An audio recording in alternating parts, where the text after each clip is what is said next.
Hello everyone, how's it going? This is Intrix and I'm back again with another Conqueror's Blade video. This time, I'm going to be covering the Incendiary Archers, or also known as the Fire Archers in previous seasons. Why does it say Fire Archers still? It's because I deleted them. There was a little bit of coding that they just didn't really have it set so that when you elite the unit, it keeps the changed name, which would be Elite Incendiary Archers. So it's Fire Archers, but it's literally the same thing, and I'm going to call them both throughout the video, and I'm going to alternate between the name because, it's just stuck in my head that way. So as for Fire Archers, they are a pretty half-decent archer unit. In comparison to other archers, though, they're definitely not at the top of the totem pole, and they struggle to stay at the top of the totem pole. However, in my opinion, I still think that they're somewhat quite high on that totem pole. It is a bit of a situational type of unit. It always has been.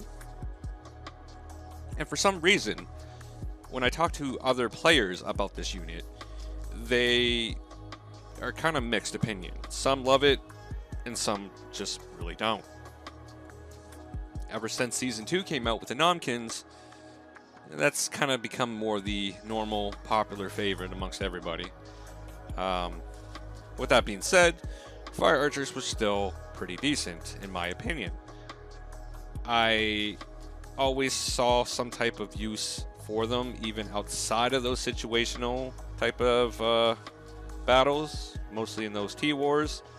The only real strength that Fire Archers had was that low level, lower tier, less armored units that didn't have fireproofing were susceptible to getting that fire damage over time. But since then, there's also been changes with the game and its mechanics in Season 5. So we're going to go into that here quite soon. To just finish what I'm saying, I think that there should be a newfound appreciation for this unit. And I think that Season 5 should open up the door to allow this unit to shine a little bit more, to perform a little bit better, to actually put a real dent into the battlefield, therefore solidifying its position on the totem pole, and maybe even going up a little bit higher, if you will. So just quickly looking at their veterancy tree, it's a no-brainer. You want to go top tree. Just looking quite quickly here at the bottom, it's just basically allowing this unit to be better more in siege battles. But that isn't really going to carry over to just being universally a half-decent unit. And going the top tree just makes sense, because this is what's going to make this unit actually play well. So you get increased weapon range. Why wouldn't you want increased weapon range? You get extra soldiers to the unit. That's nice. Increases the rate of fire. Now this is where this unit finally starts getting a little bit interesting. I do find that they shoot quite slow in the beginning, but as you level them up and you get to this point, now it becomes a little bit more fun and they're a little bit more enjoyable to use. You continue on, you get some extra armor penetration. That's not bad. And then you get into the fire mechanics, so you increase the base damage of the fire. You increase the ammo, and again, this is also going to be more enjoyable between these two points here. Increased damage to fire, obviously, but that isn't always going to play factor. It will a little bit more in Season 5. Increased ammo for sure, because I found that they were quite low, and you had to run back a lot. This allows them to kind of stay in there for a good minute or two extra, so that's not bad at all. And again, some extra rate of fire. Now they're shooting pretty quick. And then you get piercing damage. That's just a general buff. And then this unit is now maxed. So going into the doctrines, I put the green health doctrine, green armor penetration and damage doctrines, increased range, because their accuracy is not really that good, to be honest with you. So having this doctrine is really paramount in my opinion. When it comes to the more further mid-range types of shots, their accuracy is pretty and even with this doctrine it still is, but it's more playable and it's more doable having this doctrine on. And then having the blue increased damage dealt to units bonus, because obviously you want to take units out as quickly as you can. You're a supportive type of unit. So what has changed in Season 5? Well, fireproofing is no longer a thing. It's now two different mechanics that I don't exactly understand to what extent these mechanics play, as I just know what they're supposed to do, which is essentially allowing a unit, a very heavily armored unit, and units that were once previously fireproof to be able to take fire damage to some extent. Again, the mechanics are not exactly explained, and the new type of fire resistance that these units have is going to be one, fire resistance, which is just pretty straightforward, and the other one's called insulated.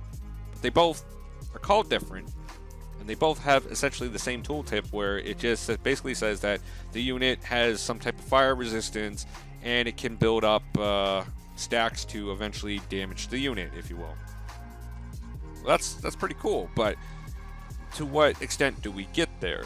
And this is something that I'm not quite sure yet. I don't see it anywhere. It's not very fluid information. It just basically says like, hey, there is a chance that they can get to the point of taking fire damage. So if you were to pop a fire volley, by the end of the volley, is that enough to take a dot? I don't know, but with that being said, that doesn't really put this unit in any worse of a position, because, just as the game says, it's supposed to do something. Now they have the ability to pretty much attack all type of units in the battlefield. To what extent the dots are going to hurt that unit, it's really hard to say. Now, I played a PvE game mode where I just kind of, the new Halloween event, and I just like let them go, and the dots were pretty impressive. I was on the lower end getting between 800 to 900, and on the higher end I was hitting over 2,000 just from the dots, and then just regular arrows being shot at them, and quite quickly, mind you. They got a pretty good rate of fire. I'm hitting average maybe like 1,100, 1,000 per hit, per arrow. So yeah, not really a bad type of unit. So when we get into the unit tree, because this unit does have some nodes to level, this is quite critical as well. And how quickly you level these nodes is really going to change how that unit plays, especially once you get fire going. So this one is huge, obviously, because you increase the total duration of your volley by 9 seconds. I think that if you don't have this node level, that you're probably not going to be able to get a decent fire stack on these units to even put any type of damage over time effect that's really going to make a difference. And there's also this one here, which increases the flame damage or the fire damage by 5% of their base value. I got this level twice.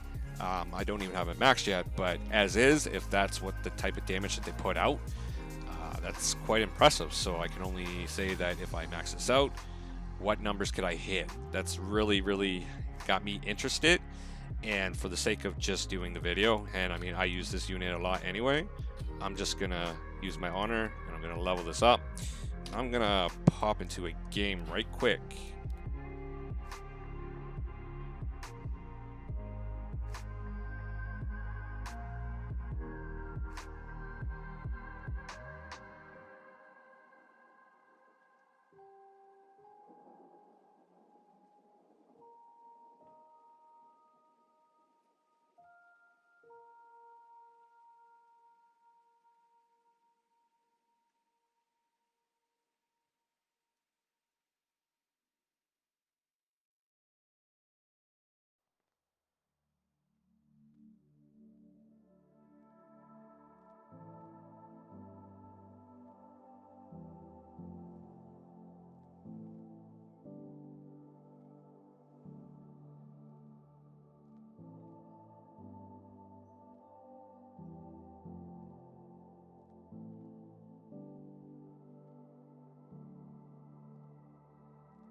So I was able to get some footage of uh, a hero or a warlord, if you will, and it just absolutely dominates. It just shreds it.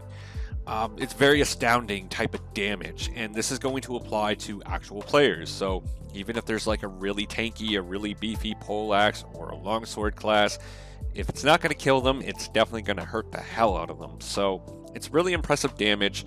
The dot, the ticks, you know, if you can hit over 3,000, that's great. If it doesn't do it, it's still going to be enough that it's going to hurt quite a bit.